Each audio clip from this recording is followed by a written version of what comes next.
All right, so first up we have the desk. This is a 47 by 24 inch desk. Obviously it's all white. I bought this from IKEA for about 25 bucks altogether, but it's pretty easy to put together. There's just 5 screws that go into each of the legs, and the screw holes are already pre-drilled in the desktop, so it's really easy to put together. Now it did come with a few dings on it from shipping. See, there's one right here on the front. The corner is a little bit dinged up, and there are some dents in the back of it as well, but now it is pretty lightweight and easy to move around, especially on a carpeted floor like mine. That's kind of to be expected with such a cheap desk for only 25 bucks. But honestly, for what we're going to be using it for, I don't see that as being much of a problem. But anyways, that's the desk we're using for this build. There's not a whole lot to say about it. It's just about as simple of a desk as you can possibly get. But anyways, now let's go ahead and move on to the monitor for this setup. Alright, so this is the monitor we're going to be using for this build today. This is an HP24M. You can get these things at Walmart, which is where I found mine, for about 100 bucks. It's not the greatest monitor you're ever going to use. That kind of goes without saying for the price point. 60 hertz refresh rate. I think it's something around 4 millisecond response time. 1080p resolution, of course. So there's obviously room for improvement with this. If you have the ability to do so, I'd certainly recommend that you save up an extra 60 to 75 bucks. And you can easily get yourself a nice 144 hertz refresh rate, 1 millisecond response time monitor, even curved for that price range.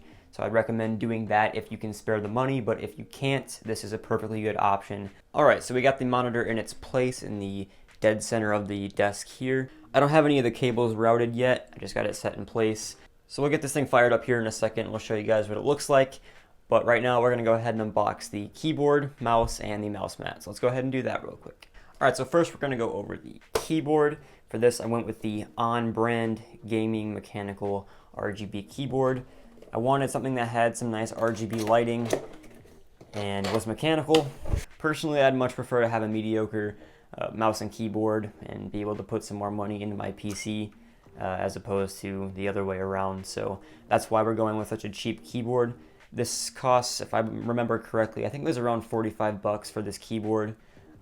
You guys will see in the video edit what the actual price was once I go back online and look it up. So obviously you're not going to get Razer or like Logitech quality in this thing, but it is a mechanical keyboard nonetheless, and it does have RGB backlighting, so it'll look nice and cool once this is all said and done. But not too much to show you guys here. It is wired, of course, and it does come with a wrist rest, and this will just sit in front of the keyboard when it's on the desk. That way you have a place to put your wrist while you're typing. For the mouse, we're going with the On brand once again, and this is the RGB On Gaming mouse. Now let's crack into the box here. This thing is really stuck in there. Honestly, first impressions of this thing, it doesn't actually feel all that bad. So you get a button here for your RGB lighting, another button for the DPI, and obviously it is wired. At this price point, you're really not going to find a high quality wireless mouse, especially with RGB lighting. Wireless technology is pretty expensive for gaming products, and this budget just does not allow for that. Last but not least, of course, we have the on-brand gaming LED mouse pad. And I will say my experience with LED mouse pads in the past has been kind of not great. They're more of a gimmick than they are useful. So it is a nice size though. There's not a whole lot special about it. The LED controller is on the side of this one on the left. And of course you have a button here to control the color once it's plugged into your PC. Not a whole lot special about this, but anyways, let's go ahead and throw all of this on the desk where it's supposed to be, and I'll show you guys what that looks like when we're done. All right, so we got all this stuff set up here.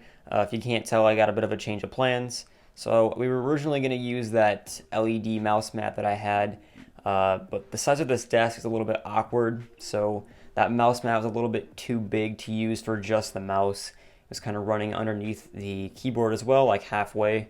So it looked really awkward. I decided not to use it. So we're just using a plain black extra large mouse mat that goes underneath the mouse and keyboard. I think it looks a little bit less awkward like this, and this mouse mat is a little bit cheaper as well, so you save some money. So as for the cables, we got the mouse cable running underneath the foot of the keyboard, and then it kind of runs and meets with the keyboard cable right here. and then it just runs straight back underneath the monitor and then down to the PC, which we'll get to in a second. Some people might be bothered by this being right in the middle of the setup. It kind of just sticks out like a sore thumb to some people. If this does bother you, another way you could do this is by drilling a hole into the desk and then running the cables through that hole. I've done that before in previous builds, and it does help a lot to hide the cables, seeing as they pretty much just go straight down after the keyboard and you can't see them at all. That's a perfectly fine thing to do. However, I don't want to drill a hole in my new desk here, so even though it is only 25 bucks, I'm not going to do it in this video, but if you want to, that's certainly an option that you could go with. But regardless, this is what we're going to go with for right now.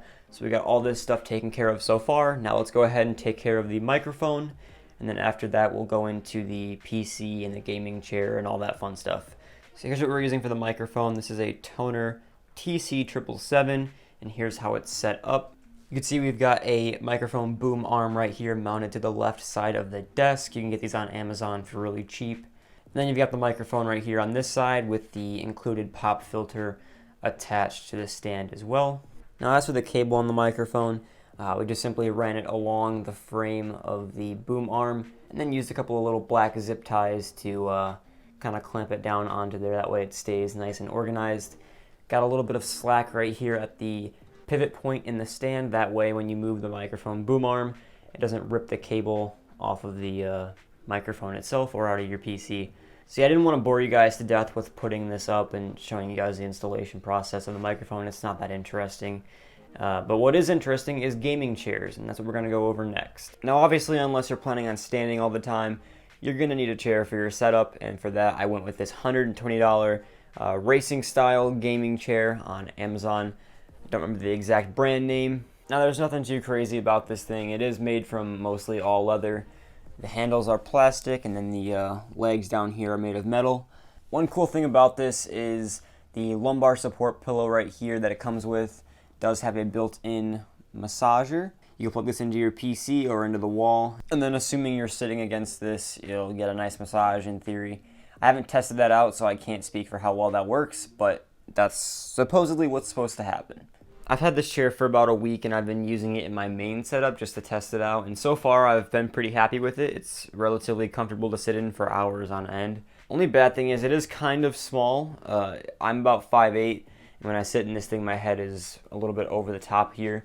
So if you are a taller person, I'd maybe recommend finding something a little bit different. You can find, there's tons of these gaming chairs on Amazon for under 150 bucks. But if you are shorter like I am, then it won't be a problem at all. And I've actually been pretty happy with using this thing over the past week or so.